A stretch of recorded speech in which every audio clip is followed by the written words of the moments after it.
ॐ नमः सिद्धेभ्यः। निज आत्मा को जान कर पहचान कर जम कर अभी जो बन गए परमात्मा, पर्याय में भी वे साध्य हैं, आराध्य हैं, आराधना के सार हैं। हो नमन उन जिन देव को जो भव जलधि के पार, जो भव जलधि के पार हैं। अपनी चर्चा यहाँ पर नए रहस्य के माध्यम से सप्त नयों पर अपनी चर्चा कैसी है चल रही थी। पूर्व में हमने चर्चा की थी ऋजु सूत्र नय और कैसे हैं शब्द नय। बिल्कुल ऋजु सूत्र नय और कैसे हैं शब्द नय। तो यहाँ ये कहते हैं कि पूर्व में अपने ऋजु का अर्थ कैसा होता है, वर्तमान, उपस्थित, सरल, है ना, ये उसके कैसे हैं पर्यायवाची शब्द हैं। अब ऋजु सूत्र नय द्रव्यार्थिक हैं या पर्यायार्थिक हैं, अपेक्षाएं उसकी स्पष्ट कीजिए। सामान्य ग्राही द्रव्यार्थिक नय के तीन भेद, संकल्प ग्राही नयगम नय, अद्वैत ग्राही संग्रह नय और द्वैत ग्राही व्यवहार नय का वर्णन करने के पश्चात अब विशेष ग्राही पर्यायार्थिक नयों के चार भेदों में ऋजु सूत्र नय का कैसा है विचार करने का क्रम है। बिल्कुल अब ऋजु सूत्र नय कहते किसे हैं, परिभाषा के रूप में ऋजु सूत्र नय किसे कहते हैं, तो इसमें रेफरेंस दिया है कि श्लोक वार्तिक में उसका विवरण आया है। और ऋजु सूत्र मुख्य रूप से क्षण क्षण में ध्वंस होने वाली पर्यायों को वस्तु स्वरूप से विषय करता है। विद्यमान होते हुए भी विवक्षा नहीं होने से इसमें द्रव्य की कैसी है गौणता रहती है। बिल्कुल क्या कहते हैं ऋजु सूत्र नय कैसे क्षण क्षण में, पर्याय का काम क्या है, क्षण क्षण में ध्वंस होना। तो जो पर्याय क्षण क्षण में कैसे ध्वंस होती है उन पर्याय को वस्तु रूप से कैसा है विषय करता है। हे क्षण क्षण, समुद्र की लहरें क्षण क्षण कैसी है विघटित होती है, लेकिन हम समुद्र के रूप में उसको ग्रहण करते हैं। उसी प्रकार से क्षण क्षण ध्वंस होने वाली पर्यायों को वस्तु रूप से, है ना, विषय करता है। अब क्षण क्षण जैसे मारीची से लेकर महावीर तक की जितनी पर्याय सब कैसी है, प्रत्येक पर्याय कैसे क्षण ध्वंसी, है ना, क्षण क्षण में कैसी है नष्ट होने वाली है। जो ज्ञान का अंश वर्तमान पर्याय को ग्रहण करता है उसे भी ऋजु सूत्र नय कहते हैं। अब देखो द्रव्य त्रिकाल में त्रिकाल है या एक समय में त्रिकाल है। द्रव्य तो कैसा है त्रिकाल में त्रिकाल रहकर भी एक समय में त्रिकाल रहता है। तीर्थंकर द्रव्य त्रिकाल सत है और पर्याय कैसी है एक समय की सत है। द्रव्य त्रिकाल सत हैं और कैसी पर्याय एक समय की सत। समुद्र त्रिकाल सत है, लहरें कैसी है एक समय की कैसी है सत होती है। अब कहते उसके दो भेदों का भी उल्लेख आता है। ऋजु सूत्र नय के दो भेदों का उल्लेख आता है, एक सूक्ष्म ऋजु सूत्र नय और एक कैसे स्थूल ऋजु सूत्र नय, दो का आता है। तो किसी है द्रव्य में जो एक समयवर्ती अध्रुव पर्याय को जो ग्रहण करता है, एक समय की पर्याय, वो तो केवल ज्ञान का विषय है, अपना विषय है ही नहीं है। तो जो एक समयवर्ती अध्रुव पर्याय को ग्रहण करता है उसे सूक्ष्म ऋजु सूत्र नय कहते हैं। एक समय में जाता है ना, मध्य लोक से ऊर्ध्व लोक में कैसा है एक समय में जाके कैसा है स्थापित हो जाता है। और पुद्गल परमाणु 14 राजू तंग नभ, है ना, एक समय में पूरे 14 राज्यों में कैसा है गमन करता है, वो एक समय, और जो एक समय की पर्याय होती है उसको सूक्ष्म कैसा है ऋजु सूत्र नय कहते हैं।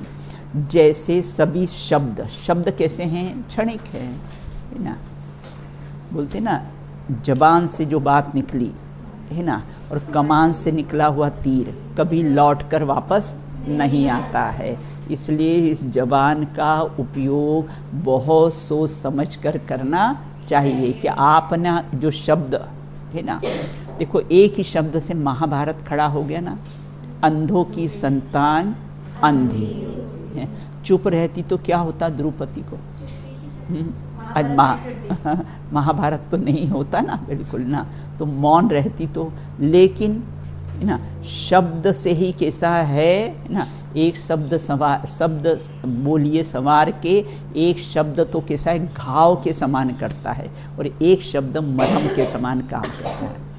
आपने कहा क्यों अंधे, क्या बात है, कहो सूरदास जी आपकी आंखों को क्या हो गया है, शब्द तो बोले हैं, तो एक शब्द सवारी के और एक शब्द घाव करता है और एक शब्द कैसा होता है मरहम का काम करता है, उस पर दवाई का काम कैसा है करता है।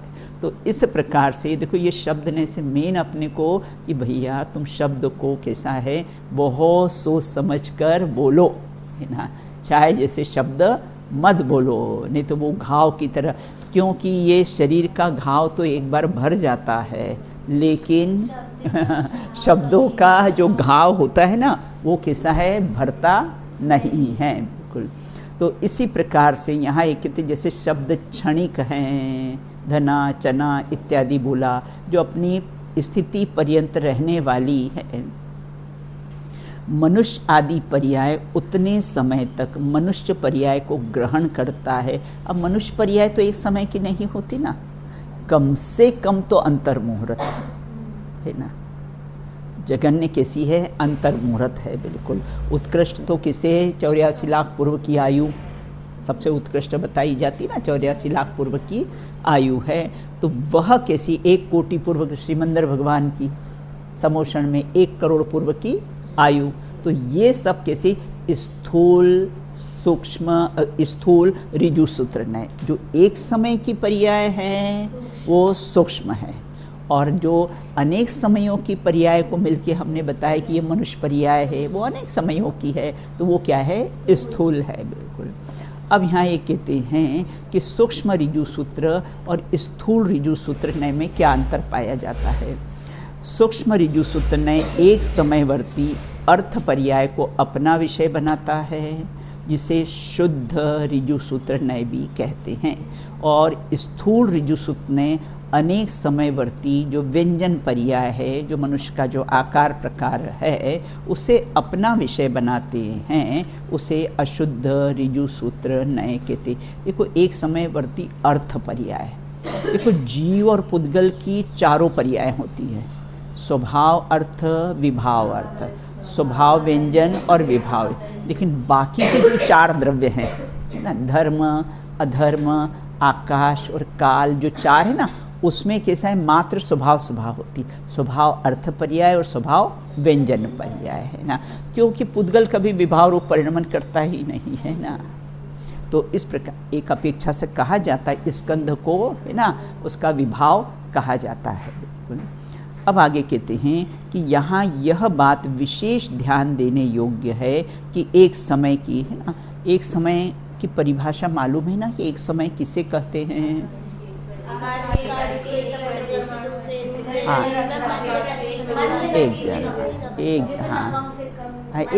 हाँ कृति अकेले बोलो बेटा, एक जन बोलो तो सबको समझ में आएगा। आकाश के जितने एरिया में, आकाश के एक प्रदेश में है, हाँ, राई के बराबर, हाँ, मंद समय से उसे बिल्कुल कम से कम समय में इधर से उधर उठा के रखना।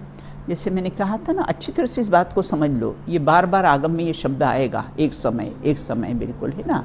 तो देखो हमने डॉट लगाए, एक पेन हमने लिया बारीक पेन और उसे बिल्कुल पास डॉट लगा दिए, अब उसमें हमने पुद्गल परमाणु अब उसमें गमन करे जाए, बिल्कुल, तो वो एक डॉट से दूसरे डॉट में बिल्कुल मंद गति से, फास्ट नहीं, मंद गति से गमन करे, उसे क्या कहते हैं? हाँ, उसको एक समय कहते। समझ में आ गया? अपनी भाषा में कहें तो कैसे आँख की पलक झपके उसमें असंख्यात समय निकल जाए। एक उदाहरण मैं और देती हूँ, एक समय का पान की गड्डी का देती हूँ। ये पान की गड्डी होती है, जो खाने वाले जो लोग बाग पान खाते ना, खाना नहीं चाहिए, अपन तो खाते नहीं हैं, बिल्कुल अभक्ष होते हैं, तो वो पान की गड्डी में है ना बहुत पतले पतले उसके पत्ते होते हैं, और फोर्स से हमने उसमें सुई डाली। अब एक पत्ते से दूसरे पत्ते में जो कैसा है ना, हाँ, जो जाता है ना उसको एक समय, वो भी बेटा स्थूल कथन है, सिर्फ समझाने के लिए। एक समय तो केवल ज्ञान गम्य है, बिल्कुल। श्रेया, तुम्हें तकलीफ हो रही तो तुम जा सकती हो बेटा, है ना। तो यहाँ ये कहते हैं कि इस प्रकार से ये एक समय की कैसी है बात है। यहाँ यह बात विशेष ध्यान देने योग्य, अभी भोजन के बाद बेटा, है ना, मेरे से आना, मेरे पास आना, है ना। यहाँ यह बात विशेष ध्यान देने योग्य है कि एक समयवर्ती पर्याय हमारी क्षयोपशम ज्ञान का विषय बनती ही नहीं है। एक समय की पर्याय, बिल्कुल, है ना। उसे अनुमान अर्थात आगम प्रमाण से जाना जा सकता है। उसके माध्यम से जगत में कुछ व्यवहार भी कैसा होता है संभव। एक समय का तो है ना पकड़ में आता ही कहाँ है जो हम उससे व्यवहार करें। ये तो अनेक समयों का होता है, तब लौकिक में कैसा है व्यवहार संभव होता है। मनुष्य पर्याय अनेक समय की होती है, तो कैसे, क्या बात है अनुज्ञा, कुछ बात है? हाँ, फिर राजी से कुछ कह रहे हो आप?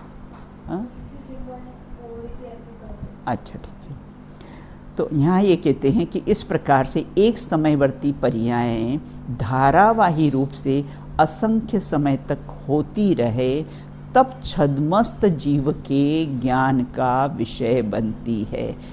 अनेक समय तक चलती रहे तब, नहीं तो एक समय हुई और ध्वंस हो गई तो छद्मस्त के ज्ञान का विषय भी नहीं बनती है। तभी जैसे उदाहरण, जैसे हमें क्रोध आया, है ना, और हमने आपको क्या किया, आप पर क्रोध किया, है ना। अब आपका परिणाम कैसा है, पलट गया, उसमें असंख्यात समय निकल गए बीच में।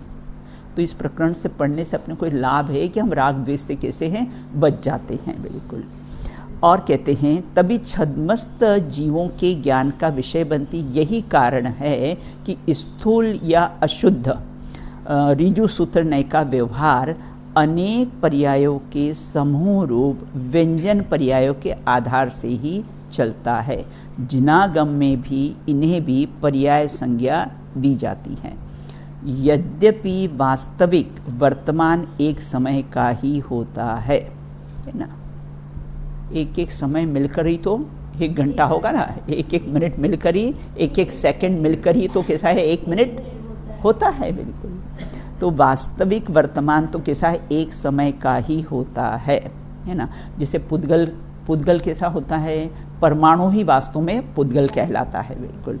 तो उसी प्रकार से वर्तमान एक समय का ही होता है तथा दिन, माह, वर्ष, शताब्दी आदि स्थूल काल सूचक इकाइयों में अनेक समयों को संग्रहित करके उन्हें भी वर्तमान कहने का व्यवहार लोक में तो कैसा है, प्रसिद्ध ही है, जिनागम में भी मान्य है। ऋषभादि 24 तीर्थंकर हजारों लाखों वर्ष पहले हो चुके हैं, परंतु आज भी हमें उनको क्या कहते हैं, 24 तीर्थंकर कहे जाने का व्यवहार होता है, जबकि वो सिद्ध हो चुके हैं, लेकिन फिर भी हम कहते हैं वर्तमान की 24वीं, ऐसा उनको कहते हैं। यह बात विचारणीय है कि कहने सुनने में भले ही सूक्ष्म ऋजु सूत्र का प्रयोग न होता हो, परंतु स्थूल कार्य की संपन्नता में उसे समाहित सूक्ष्म कार्यों को भी संपन्न करना ही पड़ता है। अरे स्थूल में सूक्ष्म गर्भित है, स्थूल में सूक्ष्म कैसा होता है, गर्भित। 100 रुपये में 1 रुपया गर्भित है, बिल्कुल। एक एक रुपया मिलके तो 100 रुपये होते हैं, बिल्कुल।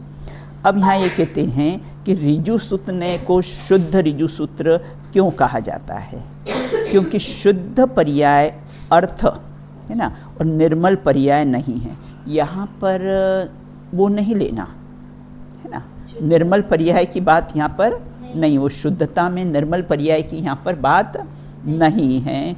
चाहे समल हो चाहे निर्मल हो, बिल्कुल है ना, वो तो पर्याय तो किसी जो एक समय की है, इसलिए उसको शुद्ध ऋजु सूत्र नय कहा गया है।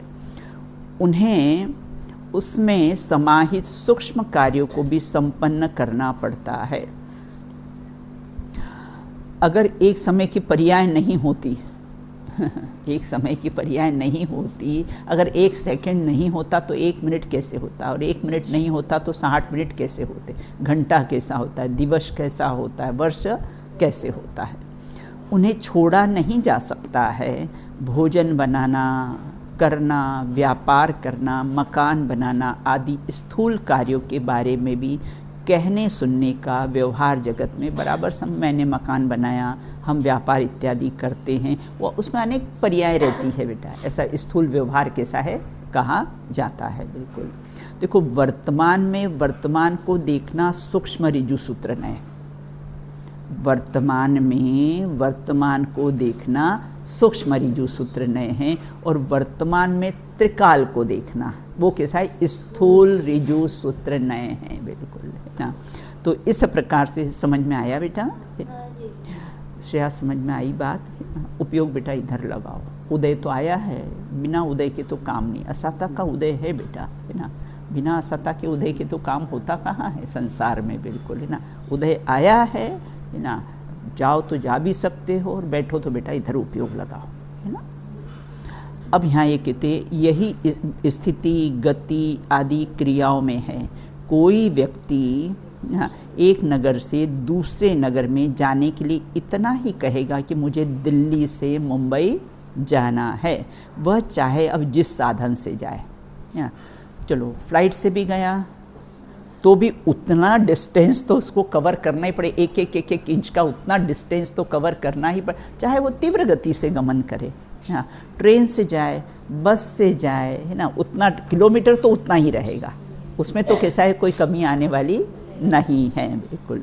तो इस प्रकार वह चाहे जिस साधन से जिस गति से जाए, इन दोनों नगरों के बीच में एक इंच की दूरी तो उसको पार करनी पड़ेगी। भाई कोई फास्ट चले और कोई स्लो चले, दूरी तो उतनी ही उसको तय करनी ही पड़ेगी। बिल्कुल। इस प्रकार काल के प्रयोग में भी यही प्रक्रिया है। कोई व्यक्ति एक बार ही कह सकता है कि मैं 60 वर्ष का हो गया हूँ, है ना, लेकिन एक दिन में तो 60 वर्ष का नहीं हुआ है।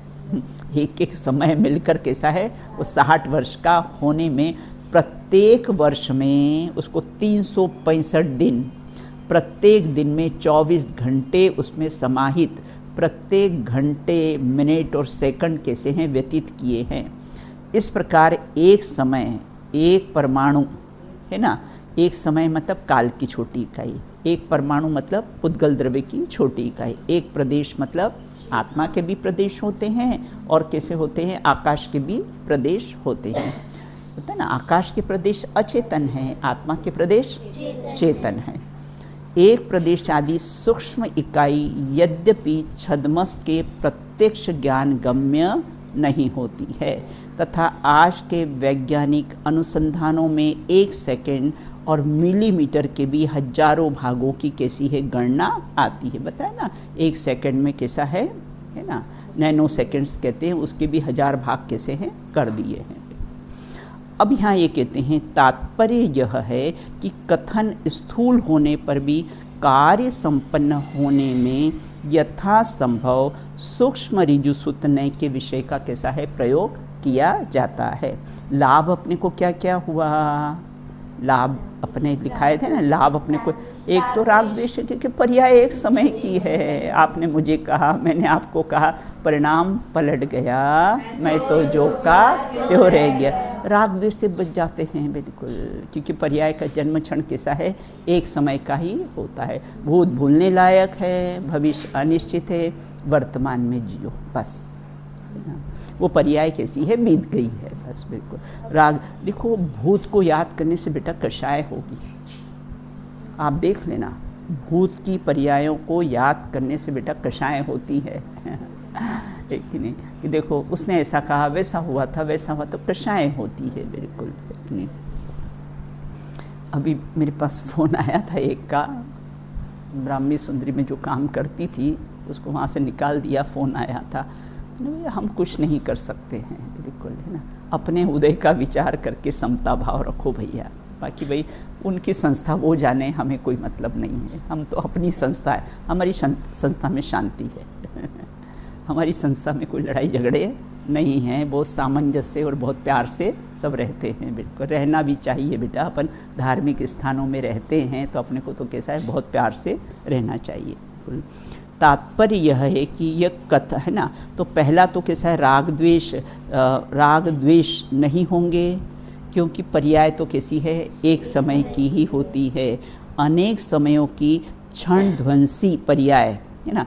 दूसरा, हटाओ पर्याय से दृष्टि, पर्याय एक समय की है तो हटाओ पर्यायों से दृष्टि, तो पर्याय से दृष्टि हटाकर कैसी है, स्वभाव पर आती है बिल्कुल, है ना।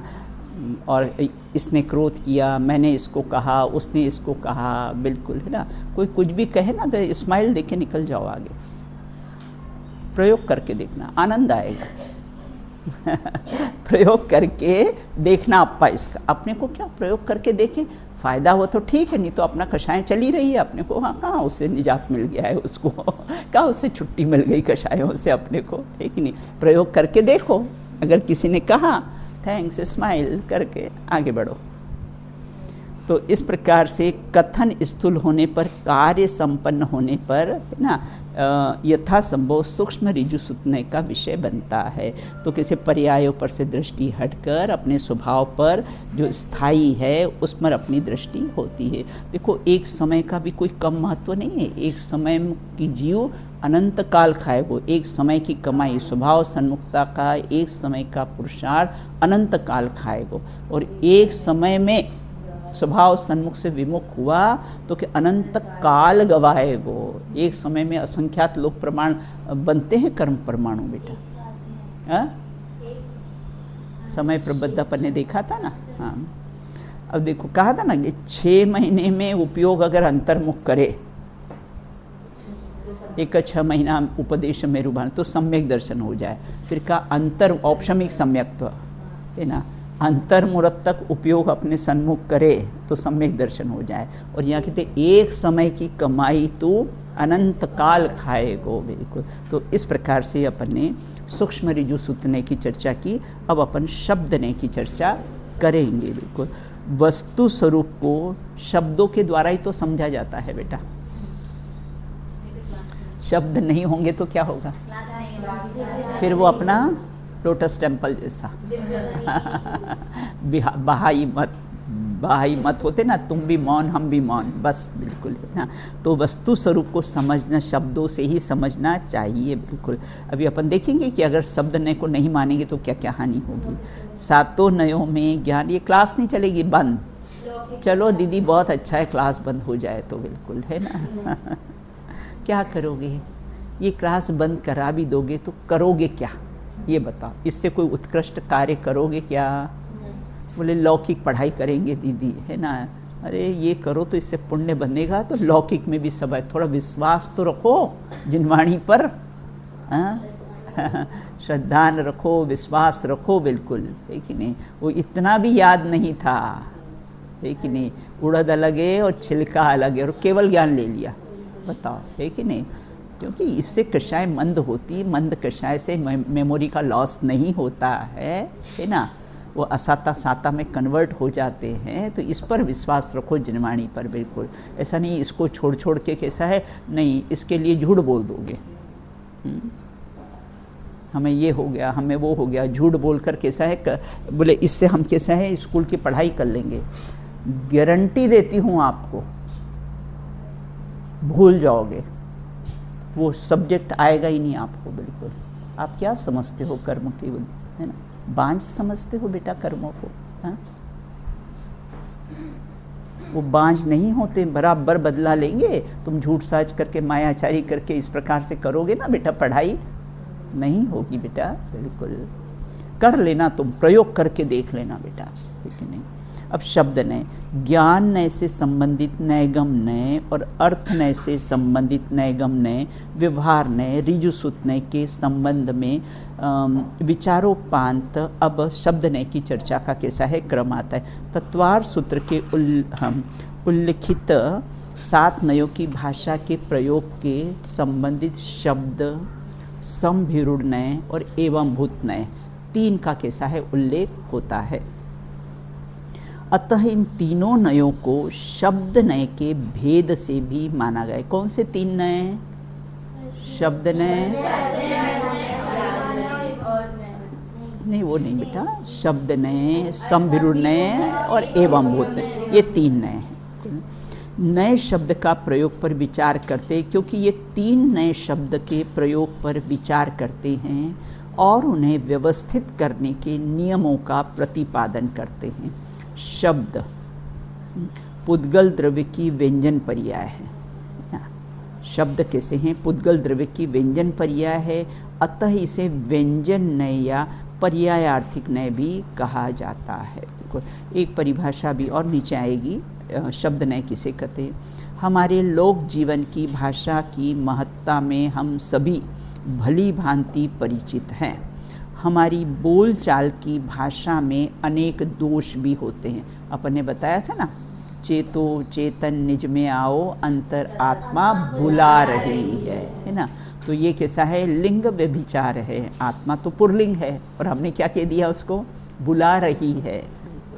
हाँ, तो इस प्रकार को उदाहरण मैंने दिया था आयुषी का, आयुषी फ़ोन, ऐसा भी उदाहरण दिया था ना। तो आयुषी तो कोई फ़ोन नहीं है बिल्कुल।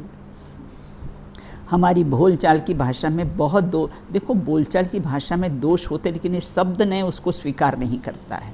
शब्द ने उसको स्वीकार नहीं कर। व्याकरण सम्मत भाषा में अधिक कसावट लाने के लिए शब्द प्रयोगों की बारीकी को समझने के लिए शब्द बोलने में तब बोल देंगे बेटा, लेखन में नहीं कर सकते अपन।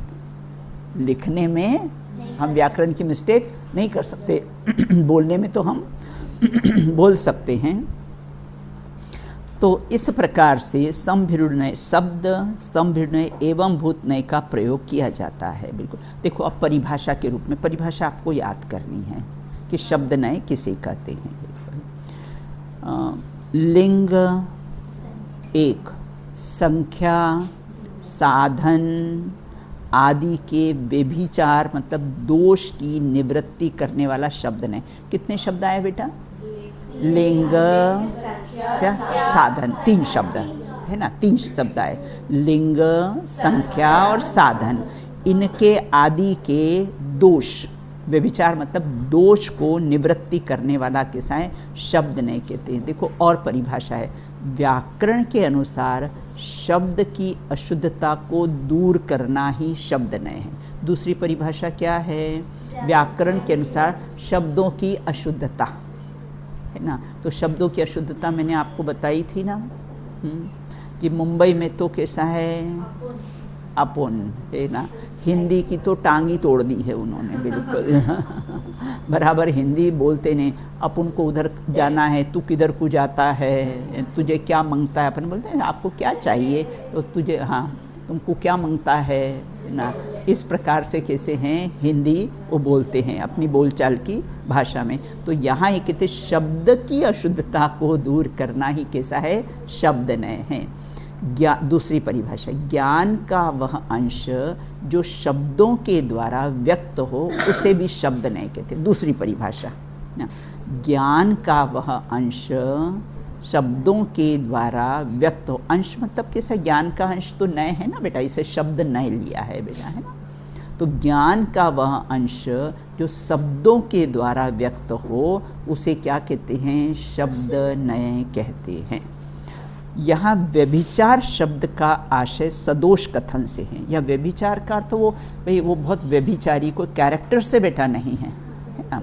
हाँ, यहाँ कहते सदोष, जो दोष सहित हो बिल्कुल, क्योंकि वस्तु स्वरूप के प्रतिपादन में निर्दोष भाषा का ही प्रयोग होना चाहिए। मैंने आपको अमिताभ का उदाहरण दिया था ना। हाँ, एकदम आपने कभी सुना उनकी स्पीच ना?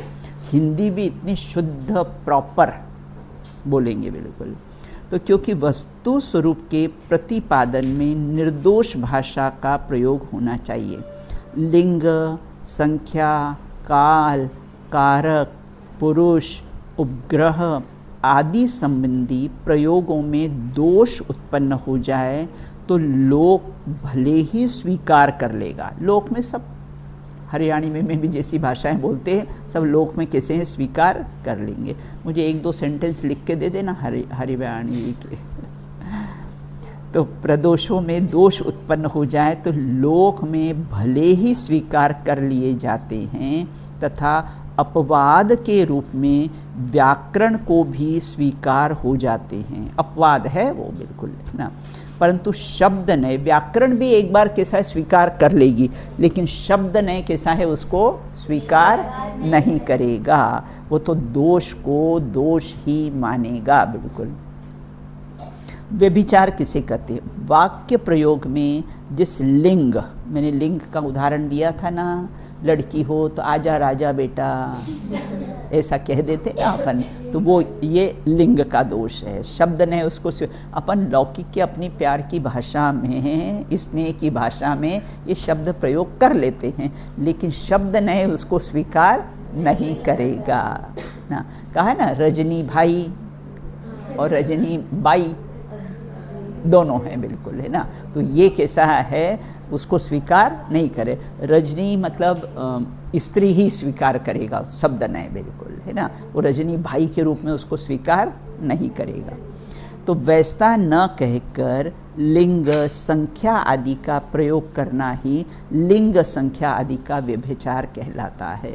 संपूर्ण जिनागम में जहाँ भी नयों की व्याख्या की गई है वहाँ संस्कृत व्याकरण के आधार पर ही दोषों को समझाया गया है। संस्कृत भाषा में अपरिचित लोगों को इन प्रयोगों का भाव समझ में नहीं आता है इसीलिए इन्हें वर्तमान में प्रचलित भाषा के संदर्भ में समझना आवश्यक है। अतः यहाँ हिंदी भाषा के गलत और सही प्रयोगों के उदाहरण बनाकर लिंग, संख्या आदि संबंधी दोषों को स्पष्ट किया जा रहा है। प्राय अहिंदी भाषी, मतलब जो हिंदी जिनकी लैंग्वेज नहीं है, देखो गुजरात में जाएंगे तो गुजराती और इंग्लिश सीख जाएंगे, महाराष्ट्र में जाएंगे तो मराठी और इंग्लिश सीख जाएंगे बिल्कुल, है ना। साउथ में जाएंगे तो वो तो हिंदी सीखना ही नहीं चाहते, वहाँ सब इंग्लिश ही कैसा है चलती है बिल्कुल, है ना। लेकिन अपनी हिंदी को नहीं बेटा कोई सीखना चाहता है। गुजराती गुजराती बोलेगा, इंग्लिश बोलेगा, मराठी मराठी बोलेगा, इंग्लिश बोलेगा, लेकिन हिंदी अपनी जो मातृभाषा है, जो हिंदी है उसको, और हिंदी बोलने में कैसा है थोड़ी सी हीन भावना आती। काय को हीन भावना है ना, नहीं आती तो नहीं आती है, नो प्रॉब्लम। लैंग्वेज है, इंग्लिश एक लैंग्वेज है, हिंदी एक लैंग्वेज है, कभी हीन भावना नहीं लाना कि हमको इंग्लिश नहीं आती। सीखना जरूर, इंटरनेशनल लैंग्वेज है, आना जरूर चाहिए बिल्कुल, है ना। लेकिन नहीं आए तो अब नहीं, हम अपने जाते ना फ्लाइट में जाते हैं, बोले तुमको जितनी इंग्लिश बोलना, हम तो अपनी हिंदी ही बोलेंगे हम अपनी हिंदी बोलेंगे, और ज़्यादा नो इंग्लिश, नहीं जानते इंग्लिश, हिंदी में बोलो। काहे कोई हीन भावना लाना मन में तो इस प्रकार से जैसे भाई लैंग्वेज है ना, हिंदी भी एक लैंग्वेज है बेटा, इंग्लिश भी एक लैंग्वेज है, तो मुझे इंग्लिश आती तो मैं सुपर, है ना। तो ये हाँ, फिर तो काहे को ये करना बिल्कुल, है ना। और अपने यहाँ तो बेटा दिव्य ध्वनि कितनी भाषाओं में खिरती है, 700 लघु भाषा, 18 महाभाषा, है ना। इतनी भाषाओं में दिव्य ध्वनि कैसी है खिरती है। बहुत से लोग बोलते हम संस्कृत के विद्वान हैं, हमें संस्कृत आती है। मैंने कहा दिव्य ध्वनि संस्कृत भाषा में खिरती है क्या? हाँ, इसे कभी हीन भावना नहीं लाना बिल्कुल कि हमको संस्कृत आती, प्राकृत सीखना चाहिए, आचार्यों की भाषा है, सीखना चाहिए, लेकिन नहीं आए तो उसके लिए हीन भावना नहीं आना चाहिए। अपने को तो भाव भाषण होना चाहिए, लैंग्वेज से अपने को क्या मतलब है बिल्कुल, अपने को तो भाव समझ में आना चाहिए। अब लिंग व्यभिचार किसे कहते हैं? स्त्रीलिंग या पुरलिंग शब्दों के साथ गलत वाक्य प्रयोग लिंग व्यभिचार कहलाता है ना। आज हमारी बेटी आ रहा है आज हमारी बेटी आ रहा है, बिल्कुल, है ना। ये हाँ राइट, बंगाली ऐसे ही बोलते हैं। यह बेटी तो स्त्रीलिंग है और हमारे के स्थान पर क्या होना चाहिए, वो हाँ हमारी होनी चाहिए ना। और आ रहा है के स्थान पर क्या होना चाहिए, आ रही है, ऐसा होना चाहिए, बिल्कुल, है ना। तो इसलिए आज हमारी बेटी आ रही है, यह वाक्य सही है, बिल्कुल। आज हमारा बेटी आ रहा है, देखो ये वाक्य आपको जानते हो, अपने नीचे है वो क्या नाम है, मौसी, वो अपने आप को पुरलिंगी बोलती है, लेकिन उसका सुनना लैंग्वेज। तो इस प्रकार से यहाँ ये कहते हैं यह वाक्य सही है, बिल्कुल, है ना। तो इस प्रकार से अब संख्या, है ना, समझ में आ गया ना बेटा। लिंग व्यभिचार, स्त्री हो तो स्त्री बोलना, पुरुष हो तो पुरुष बोलना, बिल्कुल, है ना। पुरुष को स्त्री नहीं, स्त्री को पुरुष नहीं, तो लिंग व्यभिचार है। लिंग का कैसा है, दोष है। अब संख्या व्यभिचार, एक वचन या बहुवचन संबंधी शब्दों के साथ अनुचित वाक्य प्रयोग संख्या व्यभिचार कहलाता है, बिल्कुल। आप लोग कई बार ये संख्या व्यभिचार करते हैं। आज हमने गुरुदेव के प्रवचनों का लाभ लिया, अब एक ही तो प्रवचन सुना है, तो प्रवचनों का लाभ लिया, बोलते हो, कई बार बोलते हो, और मैंने टोका भी एक दो बार, बिल्कुल, कि आज हमने पूज्य गुरुदेव श्री के प्रवचन का लाभ लिया, आज हमने पूज्य गुरुदेव श्री के प्रवचनों का लाभ लिया। ये बहुवचन एक वचन में कैसा है, बहुवचन करना, बिल्कुल। ये एक वचन या बहुवचन संबंधी शब्दों के साथ अनुचित वाक्य प्रयोग संख्या व्यभिचार कहलाते।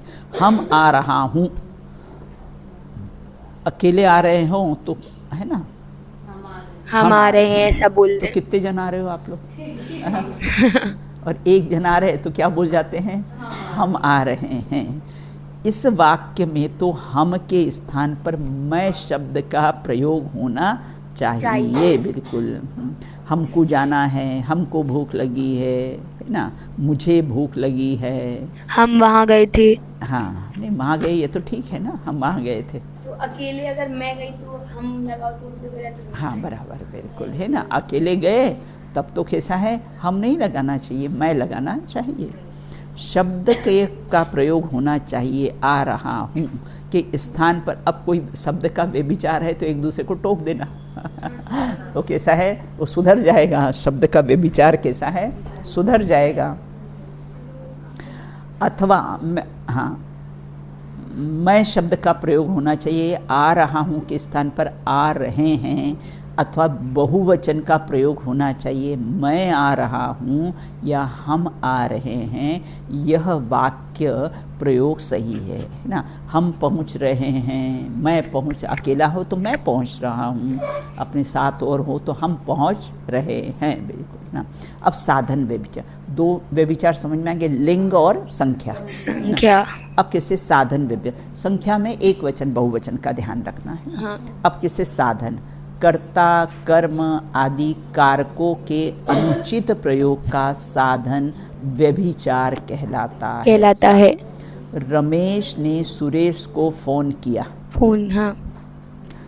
और यदि सुरेश की जगह दूसरे व्यक्ति ने फोन उठाया तो वह सुरेश से प्राय यही कहेगा कि आपका फोन आया है ना। जैसे बोल देते हो ना आप लोग, किसी का फ़ोन आया, तुम्हारा फ़ोन आ रहा है, ऐसा बोल देते हो ना, तो आपका फ़ोन आया, बिल्कुल। जबकि रमेश का फ़ोन किसके लिए आया, सुरेश के लिए आया था। अतः सुरेश से यह कहना है ना, देखो कर्ता कर्म लिया ना, घड़ा कर्म, मिट्टी कर्ता, है ना, ये साधन साध्य अविनाभाव संबंध है। तो सुरेश से यह कहना कि आपका फ़ोन आया है, यह सही वाक्य नहीं है, क्योंकि फिर यदि सुरेश जी पूछेंगे कि किसका फ़ोन आया, तो फिर से यही कहा जाएगा कि आपका, जबकि सुरेश जी यह जानना चाहते हैं कि मुझे फ़ोन किसने किया, वो ये जानना चाहते हैं, है ना। बोले आपका आया, नहीं आपका तो आया लेकिन किसका आया वो ये जानना चाहते हैं, बिल्कुल ना। तो आपका, जबकि सुरेश जी यह जानना चाहते हैं कि मुझे फ़ोन किसने किया, अतः यही कहना चाहिए कि आपके लिए रमेश का फ़ोन आया, बिल्कुल, है ना। अब आजकल तो शॉर्ट एंड स्वीट का ज़माना है ना, mom, dad, bro, sis, dad ही कर दिया है ना, डैड, भाई को ब्रू, सब शॉर्ट का ज़माना है, तो भाई शॉर्ट में बोलना है, बिल्कुल, है ना। आपका फ़ोन, आपके लिए उसका फ़ोन आया, कौन इतना बड़ा वाक्य बोले हाँ, पापा को क्या बोलते हैं, पा, हाँ बिल्कुल, है कि नहीं, क्या करे, हाँ पॉप्स भी बोलते हैं, बिल्कुल, सीधे अपने सीधे बोलो पापा जी, फालतू दुनिया की नकल नहीं करना, है ना, ये दुनिया की नकल नहीं करना कि कुछ का कुछ बोले, बिल्कुल। ये अपने शब्द व्यभिचार है ना, अपने ये पढ़ लिया है ना, तब शब्द व्यभिचार नहीं लगाना उसमें, है ना, सीधा जैसा है बेटा बोलना, बिल्कुल, है ना। अब कहते हैं पुरुष व्यभिचार, है ना, उत्तम, मध्यम, अन्य पुरुष का दोषपूर्ण प्रयोग पुरुष व्यभिचार कहलाता है। आत्मा खाती है, आत्मा सोती है, ऐसा कहना, है ना, कि तुम कब आएंगे, है ना, तुम कब आएंगे, इस प्रयोग में तुम के साथ आएंगे की जगह तुम आओगे शब्द का प्रयोग करके तुम कब आओगे यह प्रयोग होना चाहिए। अब कहते हैं काल व्यभिचार। इसमें उत्तम मध्यम जघन्य पुरुष लिया है बेटा, इसमें उत्तम मध्यम और अन्य पुरुष का दोष कैसा है वह कहलाता है। मतलब तुम कब आओगे, है ना, तुम कब आओगे, सूक्ष्म अंतर है, ज़्यादा अंतर उसमें नहीं है, बिल्कुल। देखो कितना बढ़िया स्पष्ट कर दिया पयांशी ने, है कि नहीं। अब काल व्यभिचार, है ना, भूत, वर्तमान और भविष्य काल का अनुचित प्रयोग वह काल व्यभिचार कहलाता है। बहुधा किसी की भी सभा के संचालक को प्रमुख वक्ता से इन शब्दों से अनुरोध करते हुए सुना जा सकता है। आप लोग भी गोष्ठी करते हो ना, फिर सभा में इनवाइट करते हो अध्यक्ष को, फिर कैसे निर्णायक को, और सबको कैसे होते हो, आप करते हो, बिल्कुल। तो यहाँ ये कहते हैं कि बहुधा किसी समाज में, किसी सभा में संचालक को प्रमुख वक्ता से इन शब्दों से अनुरोध करते हुए सुना जा सकता है, बिल्कुल। आप लोग किसी संख्या दोष करते हो, पहले अध्यक्ष को बोलना चाहिए, है ना, पहले बड़ा व्यक्ति उसको बोलना, फिर अध्यक्ष को बोलना, फिर विशिष्ट अतिथि, फिर निर्णायक। तो आप कैसे होते हैं, वो दोष करते हो कि किस क्रम से कैसा है बोलना चाहिए। हाँ, महोदया स्त्री के लिए प्रयोग होता है, महोदय पुरुष के लिए प्रयोग होता है। तो हाँ, तो हाँ, आशिकी बहुत बढ़िया गोष्ठी हुई थी। बहुधा किसी भी सभा के संचालन को प्रमुख वक्ता से, ठीक है, अगर तुमको इन शब्दों से खुशी मिलती तो हमने ये शब्द कह दिए तुम खुश। बहुधा किसी की सभा के संचालन के प्रमुख वक्ता, अगर कोई अपने दो शब्द कहने से अगर प्रसन्न हो जाए तो कह दो ना, आप क्यों शब्दों में कंजूसी करना बेटा, है कि नहीं, शब्दों के मामले में उदार रहना, बिल्कुल, क्यों कंजूसी करना उसकी, बिल्कुल, है ना। अरे अगर स्वप्न में भी हलवा ही खाना हो तो आटे का क्यों, बादाम का खाओ ना, है कि नहीं, कौन से पैसे लगने हैं आपके, बिल्कुल। तो इस प्रकार से यहाँ ये कहते हैं अब काल व्यभिचार, भूत, वर्तमान, भविष्य, वर्तमान काल का अनुचित प्रयोग कैसा है, काल व्यभिचार कहलाता है। बहुधा किसी की सभा के संचालक को प्रमुख वक्ता इन शब्दों में अनुरोध करते हुए सुना जा सकता है। अब मैं माननीय पंडित जी से अनुरोध करूँगा कि वे अपना वक्तव्य प्रारंभ करें। जरा सोचिए, अनुरोध तो अभी किया जा रहा है ना, फिर और करूँगा क्यों? जब बुलाया ही है ऊपर तो फिर वापस से अनुरोध करने का कहना कहाँ तक उचित है? अब मैं अनुरोध करता हूँ, यह कहना निर्दोष है। इसी प्रकार प्राय हर व्यक्ति फ़ोन करते समय यह कहते हुए, आप अपने आसपास में आप जो ये है ना, ये व्यभिचार करते हो ना, इसका विचार करना। और हाँ, बिल्कुल, हाँ। अब मैं यहाँ कहते कि हर व्यक्ति फ़ोन करते समय ये कहते कि मैं अमुक व्यक्ति बोल रहा था। अब था कि है? बोल रहा हूँ, अभी प्रेजेंट है ना, और मैं बोल रहा था ना, तो ये भूतकाल की बात हो गई है ना, उसको वर्तमान में कह रहा है, तो ये कैसा है? लिंग, ये अपना ये काल व्यभिचार है, बिल्कुल। अतः मैं बोल रहा हूँ, बिल्कुल ऐसा कहना ही उचित है, बिल्कुल, है ना। पापा ड्राइविंग कर रहे हो तो उनको डॉक्टर साहब कहना ही है, बिल्कुल, डॉक्टर नहीं करा, पेशेंट देखे तब कैसा है डॉक्टर कहना, बिल्कुल। इसी प्रकार अन्य अपेक्षाओं से भी गलत प्रयोग कैसे हैं किए जाते हैं। हाँ, अभी सबको आ जाएगी खांसी, है ना, हाँ सबको आएगी अभी। इसी प्रकार अन्य अपेक्षाओं से भी गलत प्रयोग किए जाते हैं, बिल्कुल। अरे नकल भी ऐसी करना बेटा, थोड़ा तो विवेक रखना उसमें। हाँ बहुत से लोग, हाँ अब तुम तो बाकी थी ना, बहुत से लोग किसी की प्रशंसा करते समय अनुचित विशेषणों का प्रयोग करते हुए बेझिझक कहते हुए सुने जा सकते हैं, बिल्कुल। अरे भाई, उन जैसा भयंकर विद्वान आज तक नहीं देखा। विद्वान भयंकर होते हैं, उन जैसा भयंकर विद्वान कैसा है आज तक कैसा है नहीं देखा, तो विद्वान कैसा है भयंकर होता है, बिल्कुल, है ना। अब आजकल कैसे कोई कोई विद्वानों को ऐसा कह दे, भैया वो तो फ्लाइट के विद्वान हैं, है ना, फ्लाइट से ही आए जाए ना, तो क्या कह देते हैं, वो तो फ्लाइट के ही विद्वान हैं, बिल्कुल ना। तो इस प्रकार से वे यह भी नहीं सोचते हैं कि क्या विद्वान भयंकर होते हैं, भय उत्पन्न करने वाले होते हैं, भयंकर मतलब भय उत्पन्न करने वाले, या प्रभावशाली होते हैं विद्वान। अतः भयंकर के स्थान पर लोकप्रिय हो, प्रभावशाली हो, है ना। तो इस प्रकार से प्रखर हैं ये शब्द व्यभिचार। देखो, रोको मत जाने दो, है ना, रोको मत जाने दो, अंतर समझ में आया क्या? रोको मत जाने दो एक बात, और फिर रोको मत जाने दो, है ना। तो इस प्रकार से यहाँ ये कहते व्याकरण में शब्द, हाँ व्याकरण और शब्दनय में क्या अंतर है? व्याकरण उदार है, हाँ कठोर शब्द को भी सरल करती है व्याकरण। जैसे हमने भोजन कर लिया, शब्द ने तो जैसा है वैसा ही कहेगा, बिल्कुल, कि मैंने भोजन कर लिया।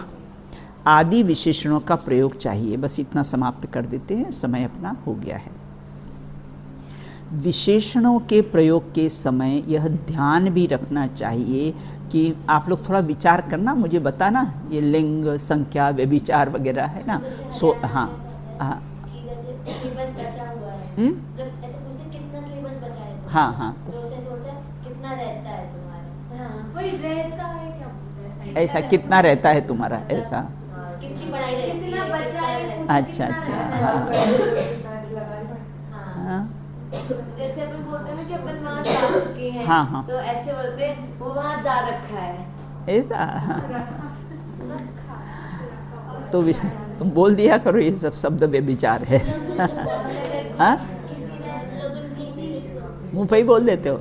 हाँ नहीं बोलते, उनको मालूम है ये सब विदुषियाँ बैठी है, इनसे बहस करना नहीं।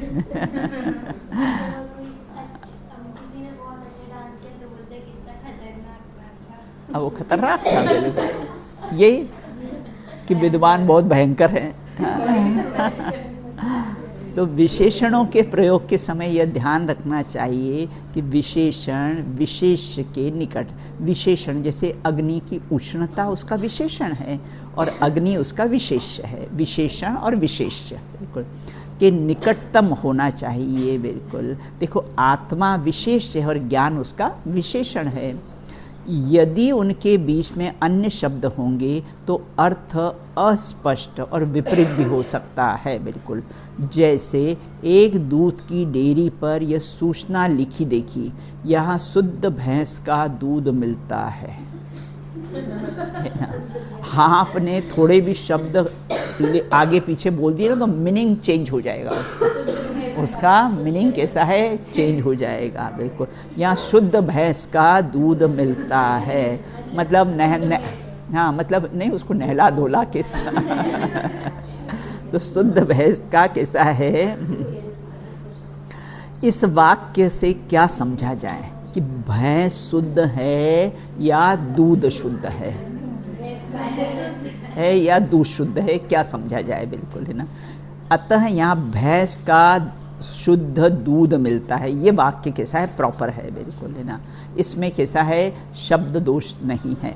यह वाक्य को अधिक स्पष्ट करते हुए आजकल ऐसी दोषपूर्ण भाषा का प्रयोग इतना अधिक होता जा रहा है कि भाषा का रूप ही बदलता जा रहा है, परंतु शब्द ने ऐसे प्रयोगों को अनुचित कहता है। मॉम, डैड, थ्रो, सीस, ब्रो, जो भी बोलते हैं। बिल्कुल, है ना। देखो क्या है, सब विदेशों की बेटा भाषा सीख गए, और वहाँ क्या है बेटा, ठंडी बहुत पड़ती है, ठंडी बहुत पड़ती है ना, तो लिप्स को ज़्यादा खोलते नहीं हैं वो लोग। तो स्नोफॉल होता है तो लिप्स को खोलते नहीं, तो उन्होंने वहाँ पर ऐसे कम शब्द बोले। बिल्कुल, अब उसकी नकल अपने यहाँ तो इतनी गर्मी पड़ती है, अपने यहाँ क्या ज़रूरत है ऐसे शॉर्ट शब्द बोलने के, अपने यहाँ तो पूरे ढंग से शब्द बोलो ना। बिल्कुल, है ना। नकल में भी किसी अपनी अकल लगाओ ना कि कैसा है, अपने को ऐसे शब्द नहीं बोलना है। बिल्कुल, अब शेष चर्चा अपन कैसी है बाद में करेंगे। बिल्कुल, तो कितने, है ना, शब्द ने के कितने व्यभिचार होते हैं, लिंग, संख्या, साधन, पुरुष, काल, व्यभिचार। बिल्कुल ना, इतनी अपने पर कैसी है चर्चा की है, शेष चर्चा कैसी है बाद में करेंगे। बिल्कुल, चलिए गाथा बोलो।